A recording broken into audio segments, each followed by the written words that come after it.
వి gold trusted gold buyers మీరు తాకట్టు పెట్టిన బంగారాన్ని విడిపించి ఈ రోజు ఉన్న మార్కెట్ ధరకు కొనబడును.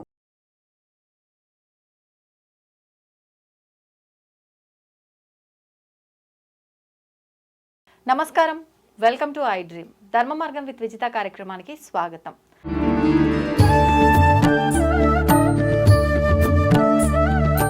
నమస్కారం అమ్మా.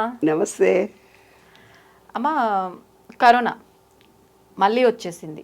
క్రిందటి సమయం వచ్చినప్పుడు అంటే మొదటిసారి వచ్చినప్పుడే చాలా వరకు ఇబ్బందుల పాలు చేసి వెళ్ళింది. రెండవసారి వచ్చినప్పుడు ఇంకా ఘోరాతి ఘోరాలన్నీ కూడా చవి చూపించింది. ఇంకా రాదులే అనుకున్నాము, వచ్చిన దాని విజృంభణ అంత ఉండదు అని అనుకున్నాము. కానీ మళ్ళీ ఇప్పుడు మన దగ్గర వచ్చింది, మన దగ్గర రాదు అన్నారు, వచ్చింది. అంత ప్రమాదం కాదు అన్నారు, కానీ ప్రమాదం జరిగింది. కొన్ని మరణాలు కూడా వచ్చాయని చెప్పి వార్తలు వింటున్నాం 2-3 రోజుల నుంచి.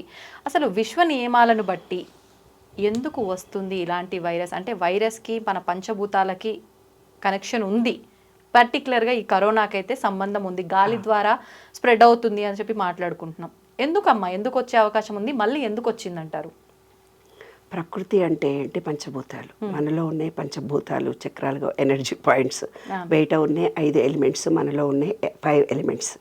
ఈ 5 ఎలిమెంట్స్ ఈ విశ్వంలో ఉండేటువంటిది ప్రకృతి.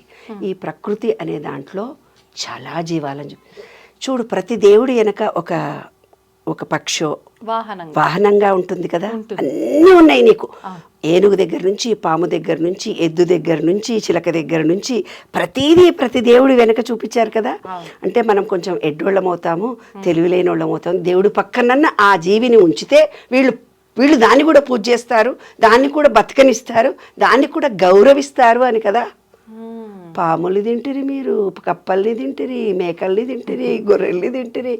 ఇష్టం వచ్చిన జీవాలన్నీ తింటే ఓకే, తప్పు లేదు. ఎందుకంటే నాన్ వెజ్ తినడం అనేది మన శాస్త్రీయత. చిన్న చేపని పెద్ద చేపని తింటాడు, పెద్ద చేపని బెస్తోడు తింటాడు, బెస్తోడికి ఇంకోడు తింటాడు. అది విశ్వరహస్యం నాన్న. ఇప్పుడు మన ఇంట్లో ఏదన్నా కూర మిగిలిందనుకో నాన్న, మనం చెత్తబుట్టలో పడేస్తాం. కాదు, ఒక మట్టిలో పడేయి. నువ్వు ఒక కుళ్ళిపోయిన కూర కానీ అన్నం కానీ నువ్వు పడే, సాయంత్రానికి నెక్స్ట్ డే మార్నింగ్ కల్లా సన్న పురుగులు వస్తాయి, చీమలు పురుగులు. బూజు వస్తుంది ఫస్ట్. ఆ బూజు రాగానే బూజుని తింటేందుకు చీమలు, చిన్న చిన్న నల్ల చీమలు, ఎర్ర చీమలు. వాటిని తినేటందుకు ఇంకేదో పక్షి వస్తుంది, దాన్ని తినేటందుకు ఇంకో పక్షి వస్తుంది, దాన్ని తినేటందుకు ఇంకో పక్షి వస్తుంది. ఇదంతా చైన్ రియాక్షన్. మనం ఒంటరి వాళ్ళం కాదు, వీఆర్ వన్నెస్. ఫస్ట్ విశ్వ నియమంలో సూత్రం నేను అదే చెప్పాను, వన్నెస్. మనము ప్రతిదాని నుంచి కనెక్షన్. చిలక లేకుంటే మనం లేము, ఒక బటర్ఫ్లై లేకుంటే మనం లేము. అది కనుక విత్తనాలను మనకు కాకులు, పిట్టలు అవన్నీ విత్తనాలను తయారు చేయకుంటే, విశ్వం విత్తనాలు వేస్తేనే కదా అవి తిని పుప్పొడి తయారై విత్తనాలు తయారైతేనే కదా మనకు వృక్ష సంపద కలుగుతుంది. కాబట్టి ప్రతి జీవి నుంచి మనము కనెక్షన్. ఆ జీవులను కూడా బతకనీయకుండా కొంపలు కట్టేసుకున్నాం కదా, ప్లాట్లను చేసేసి ఇండ్లు కట్టుకున్నాం కదా, అడవులంటూ లేకుండా చేసేసాం కదా. అడవంటూ ఎక్కడన్నా ఉందా? ఎక్కడ అడవి లేదు. పొలాలు పంటలు పండేదేమన్నా ఉందా? లేవు. పిట్టలైతే అంతరించిపోయాయి కదా. చిలకలు, పక్షులు, నెమళ్ళు గిలగిల గిలగిల గిలగిల కోతులు వాళ్ళ రోడ్ల మీద పడుతున్నాయి. అంటే వాటి జీవారణ్యం బ్రతకకుండా ఇండ్లు కట్టేశాము, చెట్లు లేకుండా చేశాము. అంటే ప్రకృతిని పూర్తిగా మన తెలివితేటలతోటి విధ్వంసం చేశాము. ఇవాళ మన బ్రెయిన్ లేకుండా ఆర్టిఫిషియల్ ఇంటెలిజెన్స్కి ఆధారపడ్డాము. వెనకటికి ఫోన్ నెంబర్లు గుర్తుండేవి కదా, ఇప్పుడు ఏముంది? లెక్కలు చేయాలంటే సెల్ ఫోన్ ఉందే లెక్క చేస్తాం. లెక్క బుర్రతో చేయట్లేదు, సెల్ ఫోన్తో చేస్తున్నాం. కాబట్టి మనం టోటల్గా దేని మీద ఆధారపడుతున్నాము? యంత్రాల మీద ఆధారపడి ప్రకృతిని విధ్వంసం చేస్తున్నాము. నిన్న ఒక రూమ్లో వేసి ఒక వ్యక్తి కొట్టాడు. తండ్రో మీ కొడుకో ఎవరో ఒక సమ్ ఎక్స్ పర్సన్ నిన్ను కొట్టాడు. ఒక్క దెబ్బ తింటావు, 2 దెబ్బలు, 3వ దెబ్బకి ఎదురు తిరుగుతావా? తిరగవా? మ్యాక్సిమం ఎంత కోపం నీకు వచ్చిందో ఎదురు తిరుగుతావు. పిల్లైనా గుడ్లు పీకుతుంది అంటారు రూమ్లో వేసి కొడితే. అట్లాగా ఈ జీవాలకు ప్రేమ కావాలి, వాటిని ప్రేమించాలి. ప్రేమతత్వంతో ఉంటాయి అవి బ్రతకకుండా మనం విధ్వంసం చేస్తుంటే అవి మన మీద ఎదురు దాడికి దిగాయి. ఆ జీవాలన్నీ కలిసి మేము లేకుంటే మీరు బ్రతకలేరు కదా అని మనం 2 ఏళ్ళు 3 ఏళ్ళు రూమ్ల నుంచి బయటికి రాలే.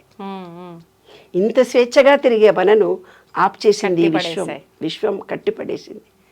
కాబట్టి ప్రతి జీవిని అప్పుడు మనం ఏం చేసాము? హోమాలు చేసాము, శొంఠి మిరియాలు కషాయము తాగాము. బ్రీత్ రాలేదు తెలుసా కొంతమందికి. ఎందుకు?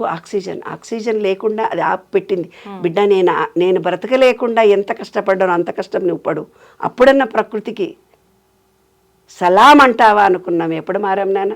మనం ఏమన్నా మారామా? మనలో చిన్న పరివర్తన కలిగిందా? దానికి ఇంజెక్షన్ తీసుకున్నాం, దానికి కూడా సైడ్ ఎఫెక్ట్ వచ్చాయి. ఆ ఇంజెక్షన్ తీసుకున్నది ఆమె హార్ట్ అటాక్ వచ్చింది. అయ్యో, ఆ ఇంజెక్షన్ తీసుకున్నప్పటి నుంచి ఆమె లేవలేకుండా అయింది. అవునమ్మా, చాలా మంది చెప్తున్నారు. నేచర్ కూర్ డాక్టర్లే చెప్పారు. మొన్నటి దాకా యాక్టివ్గా ఉన్నానమ్మా, 2 ఇంజెక్షన్లు తీసుకున్నాము, అప్పటి నుంచి లేవలేకుండా అయిపోయాం. డాక్టర్లే చెప్తున్నారు. మీరు ఎక్స్పీరియన్స్ చేశారమ్మా ఇది? 100%. నాకు 3 ఇంజెక్షన్లు ఇప్పించారు. యూఎస్ఏ వెళ్ళేటప్పుడు మళ్ళీ తీసుకోమన్నారు. తీసుకున్న తర్వాత బాడీ వీక్ అయిపోయి కరోనా వచ్చింది. వీక్ అయిపోయి కరోనా వచ్చింది. ఇమ్యూనిటీ మొత్తం పోయింది 3వ ఇంజెక్షన్ ఇచ్చే వరకు. ప్రతి ఒక్కరం ఎక్స్పీరియన్స్ చేసినాం ఇది. కాకపోతే డాక్టర్లు ఏం చెప్తున్నారు, అది మీకు కొద్ది కాలం వరకే ఉంటుంది, ఇప్పటి వరకు అసలు దాని ఎఫెక్ట్ ఉండదు, ఉన్నా కూడా అసలు ఇలాంటి ప్రభావం ఉండదు అని. కానీ బాడీ ఇమ్యూనిటీ తగ్గిపోతుంది ప్రివెంటివ్ ఇంజెక్షన్స్ నీవు తీసుకున్నప్పుడు. రాఘవేంద్ర స్వామి మఠంలో వాళ్ళని నేను ఒక క్వశ్చన్ అడిగేదాన్ని. ఏమనమ్మా? పీఠాధిపతులు కదండి మీరు, మీకు జబ్బులు ఏవైనా వస్తాయా? రమణ మహర్షి కూడా క్యాన్సర్ ఏదో వచ్చింది కదా, చెప్తాను. ఏదైతే తాను అనుభవించాలి. ఒక వ్యక్తికి తలనొప్పి వచ్చింది, తలనొప్పి వస్తే తలనొప్పిని అనుభవించాలి. అనుభవించకుండా ట్యాబ్లెట్ వేసుకొని తగ్గించుకున్నాడు కదా, సైడ్ ఎఫెక్ట్ వస్తుంది. ఏ బాధ అయితే నువ్వు పడాలో ఆ బాధను నేను ఓడ్చుకోవాలమ్మా. పీఠాధిపతులు చెప్పారు. ఎన్ని మందులు వాడినా ఆ బాధ ఎంత పడాలనో. అంటే ఆ శరీరాన్ని నువ్వు శిక్షించావు, ఆ శరీరాన్ని నువ్వు పట్టించుకోలేదు. తలనొప్పి వస్తుంది, తలనొప్పి వస్తే జండుబాం తీసుకొని ఇలా రాయగానే, ప్రేమగా రాయగానే తగ్గిపోతుంది. అంటే ఈ పార్ట్ నీ ప్రేమ కోసం తప్పించింది. మోకాలు నొప్పి వచ్చింది నీకు, ఇలా రాయగానే తగ్గిపోతుంది. ఆ పార్టుకు ప్రేమ కావాలి. నువ్వు ఎంతసేపు బయట పని చేస్తున్నా, బయటోళ్ళు నన్ను చూడలేదు, బయట డబ్బులు కావాలి, బయట చీరలు కట్టుకోవాలి, నా అందాన్ని ప్రదర్శించాలి, వాళ్ళు బయట చూడాలి, వాడు నన్ను చూడలేదు, వీడు నన్ను. నీ శరీరంలో అంతా మనలోనే ఉన్నదనేదే ఓంకారము. కాబట్టి ఈపు అడ్వర్టైజ్మెంట్ వస్తే అందరు రాసి, మమ్మీ వీపు నొప్పి తగ్గిపోయింది, ఏదో అడ్వర్టైజ్మెంట్, ఆ పేరు కూడా గుర్తులేదే నాకు.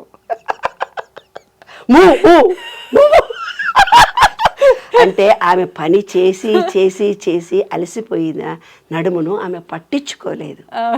అందుకని ఆమెకు నడుము నొప్పి వస్తే ఇంటిల్లిపాది కొడుకు మొగుడు రాయగానే తగ్గిపోయింది, ప్రేమించగానే. మరి ఆ జీవులను ఎవరు ప్రేమిస్తారు? ఆ పక్షులను ఎవరు ప్రేమిస్తారు? ఆ పక్షులు అల్లల్లాడిపోతున్నాయి, తినడానికి తిండి గింజలు లేక. ఏమంటారు, పావురాలు ఇండ్లళ్ళ మీద పడి ఏది పెడితే తింటున్నాయి. రాళ్లల్లో బియ్యం వేస్తే కూడా ఏరుకొని తింటున్నాయి, రాళ్లను కూడా. బియ్యం వేస్తే, అన్నం వేస్తే ముట్టుకోవవి, కానీ అన్నం కూడా తింటున్నాయి వాళ్ళ రేపు. ఎందుకు? అవి బతకడానికి. మనము ప్రకృతిని సర్వనాశనం చేసాం. ప్రకృతిలో మనం జీవించటం లేదు, మట్టిలో కాళ్ళు పెట్టడం లేదు, నీళ్లల్లో మనం తడవటం లేదు, సూర్యకిరణాలు మన బాడీకి తగలటం లేదు, స్వచ్ఛమైన గాలి గార్డెన్లో ఉండి మనం పీల్చుకోవటం లేదు, స్వచ్ఛమైన ఆకాశాన్ని మనం చూడటం లేదు. మనము 4 గదుల్లో ఏసీ రూముల్లో బ్రతుకుతున్నాము. ఆ విశ్వంలో ఏం జరుగుతుంది? విశ్వ పరిణామంలో భూకంపాలే వస్తున్నాయి. తప్పనిసరిగా ఇంకా భూకంపాలు, ప్రళయాలు ఇంకా ఎక్కువ అవుతాయి. ఎందుకు అంటే ఈ భూమిలో వేడి ఎక్కువైపోతుంది. కంప్యూటర్లు, ల్యాప్టాప్లు, ప్లాస్టిక్. మా ఇంట్లోనే 2 డబ్బాలు నిండిపోతాయి ప్లాస్టిక్ కవర్లు. ఆ రోజు కొన్నాయి, పాల ప్యాకెట్ దగ్గర నుంచి, కూరగాయల ప్యాకెట్ దగ్గర నుంచి. అది ఒక్క మా ఇంట్లోనే అంత ప్లాస్టిక్. అంటే లక్షల ఇండ్లు, వేల మంది, కోట్ల మంది. ఆ ప్లాస్టిక్ అంతా ఎక్కడ పోతుంది? సముద్రంలో పోతుంది. సముద్రంలో ఎండ నుంచి ఎండ తగలాలి. ఈ సంవత్సరం ఏమైంది? నిన్న మొన్న ఎండాకాలంలో మనకేమైపోయింది? వర్షాలు పడ్డాయి. మీరు అనుకున్నారు చల్లగా బాగుందని. రేపు జూన్లో వర్షాలు పడే టైంలో పడవు. అవును. ఎప్పుడైతే సూర్యకిరణాలు 3 నెలలు ఎండ ఉంటుందో ఆ నీటి ఆవిర్లుగా మారి మేఘాలుగా మారుతాయి. ఆ మేఘాలు వర్షిస్తే తప్ప మనకు వర్షం పడదు. అంటే ఈసారి మనకు వర్షాలు పడవు అని అర్థం. ఇన్ని లక్షల మంది, కోట్ల మంది ట్యాంకర్లు తెచ్చుకుంటున్నారే, అంటే ఈ ప్రకృతిని మీరు ఎంత విధ్వంసం చేస్తున్నారు. ఈ పక్షులను ప్రేమించండి, ఈ జీవాలను ప్రేమించండి, ఈ జీవులను ప్రేమించండి. మీరు ఒక చెట్టును పెంచండి. మీ ఇంట్లో ఉండే అన్నం ఏదైనా మిగిలితే మట్టిలో పోయండి, పురుగులు వస్తాయి. ఆ పురుగుల నుంచి ఇంకో పురుగు. మన చుట్టూ ఎన్ని జీవాలు ఉంటాయో తెలిసినా, ఫంగస్ అంటారే, అవి మనకు కనపడకుండా ఉంటాయి, కానీ అవి మనకు హామ్ చేయవు, మనకు మేలు చేస్తున్నాయి. మన దగ్గరకు వచ్చే సూక్ష్మ క్రిములను అవి తినేస్తున్నాయి, మనకు ఎలర్జీలు రాకుండా చేస్తున్నాయి. అటువంటి ఈ విశ్వాన్ని ప్రేమించడం లేదే, నిన్ను నీవు ప్రేమించుకోవడం లేదే. మనం ఎక్కడుంటున్నాం? విశ్వాన్ని మనసారా ప్రేమించుకోండి, మీ తప్పుని మీరు తెలుసుకోండి, ప్రకృతిని కాపాడండి, ప్రకృతిలో మనం ఉన్నామని తెలుసుకోండి. కరోనాలు కావు కదా, ఏవి రావు. కలరా వచ్చి ఒకప్పుడు చిన్నాభిన్నం చేసింది. అవును. ఎన్ని రావు ఎన్ని పోవు కలరాలు కరోనాలు, వస్తుంటాయి పోతుంటాయి, ఎంజాయ్ చేయి లైఫ్. నేను ఒక కవిత రాశాను. నీ ధర్మం నువ్వు నిర్వర్తించు, నీ దగ్గరికి ఏది రాదు పో, ఇదే సత్యం. నీ ధర్మాన్ని నిర్వర్తించు, ప్రకృతిని కాపాడుకుంటే ఏవి మన దరి చేరవు. ఎస్, ప్రకృతిని కాపాడడమే మన ధర్మం. ప్రకృతికి మనం ఏదో ఇస్తూనే పోవాలి. నాకు కావాలి, నాకు డబ్బు కావాలి, నాకు మొగుడు కావాలి, నాకు బంగారం కావాలి, నాకు ఇల్లు కావాలి, నాకు ఆహారం కావాలి, నాకు అవి కావాలి, నాకు ఇవి కావాలి అని ఆలోచిస్తూ నేను ఏమి ఇవ్వాలని ఒక్కళ్ళని ఆలోచించారా బంగారు తల్లి? మనం ఏమిస్తే అదే తిరిగి అదే తిరిగి వస్తుంది. అదే జీవిత సత్యం, అదే విశ్వ నియమం. వాస్తవాలమ్మా, మీరు చెప్పినవి అన్నీ కూడా నిజంగా ప్రతి ఒక్కరు దృష్టిలో పెట్టుకోవాలి ఈ విషయాలన్నీ కూడా. ధన్యవాదాలమ్మా. Thank you.